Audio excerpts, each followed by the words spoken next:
Boa noite a você, boa noite a todos. São 133 milhões de reais que o Fundo Amazônia vai deixar de receber. Nós confirmamos a informação com o governo norueguês.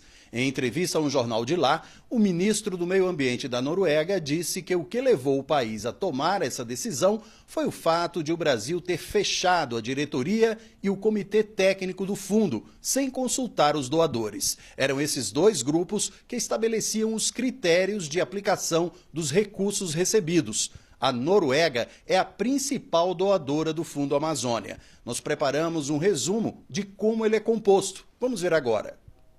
A Noruega doou de 2008 até agora 3 bilhões e 100 milhões de reais. A contribuição norueguesa representa quase 94% do total do fundo. A Alemanha repassou 192 milhões de reais para os projetos de proteção florestal, que correspondem a pouco menos de 6%. A participação brasileira no fundo, repassada pela Petrobras, de 17 milhões de reais, é de apenas meio ponto percentual. Vamos lembrar que a Alemanha, que a gente viu aí, responde por 6% do fundo, também suspendeu o repasse de verbas para a preservação da Amazônia na semana passada. Hoje, quando comentou a medida norueguesa, o presidente Bolsonaro ironizou os dois episódios. Vamos ouvir o que ele disse. A Noruega não é aquela que mata baleia no polo, lá em cima, no Polo Norte, não?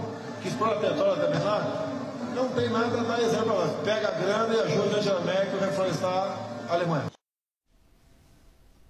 E o ministro Ricardo Salles também comentou o assunto. Hoje, em São Paulo, ele esteve no encontro de ministros do meio ambiente dos países do BRICS, o bloco formado por Brasil, Rússia, Índia, China e África do Sul.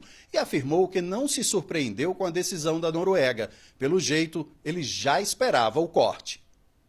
O Fundo da Amazônia está em discussão, as regras do Fundo da Amazônia. Portanto, é natural que qualquer repasse aguarde o desfecho acerca de quais as regras aplicáveis. E essa é a realidade. Está suspenso, portanto, tem que aguardar o resultado para poder ver se vai ter a destinação.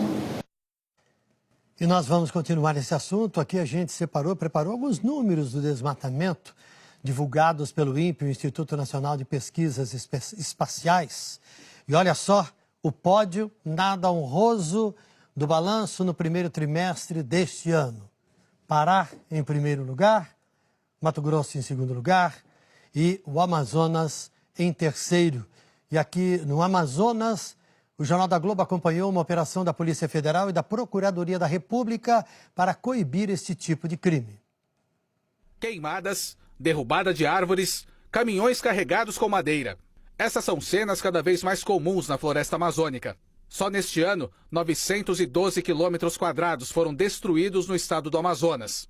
A Polícia Federal apreendeu toda essa madeira no começo do mês, durante uma fiscalização no Porto de Manaus. Ela estava com a documentação irregular e tinha como destino estados do sul do país. Segundo as investigações, a exploração ilegal da madeira é uma das principais causas do desmatamento no Amazonas. A matéria-prima era extraída de áreas preservadas no sul do estado.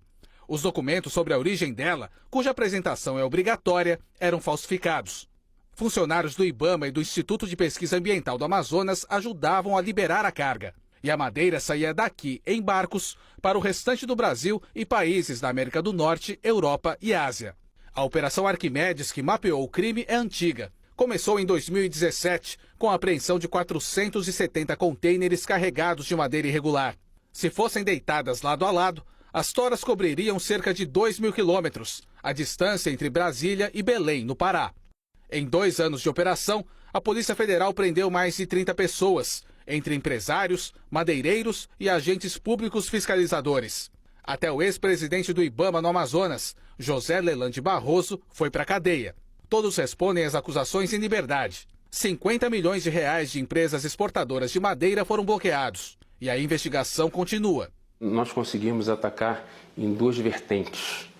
A vertente da causa, que é a corrupção, que são planos de manejo fraudados,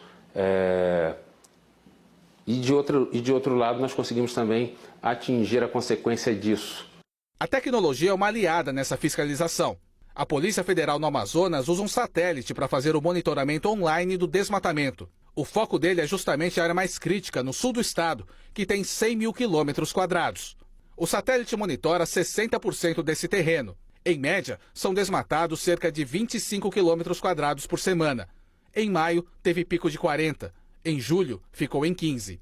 Nós precisamos de uma tecnologia que nos permita agir com mais celeridade e alcançar o criminoso no tempo da ocorrência do delito. Os grandes prejudicados com essa atividade, infelizmente, é a sociedade brasileira, porque a floresta amazônica não é um bem a ser apropriado, mas sim um bem a ser devidamente explorado, a ser devidamente gerido pelo Estado brasileiro, com o intuito de promover o progresso.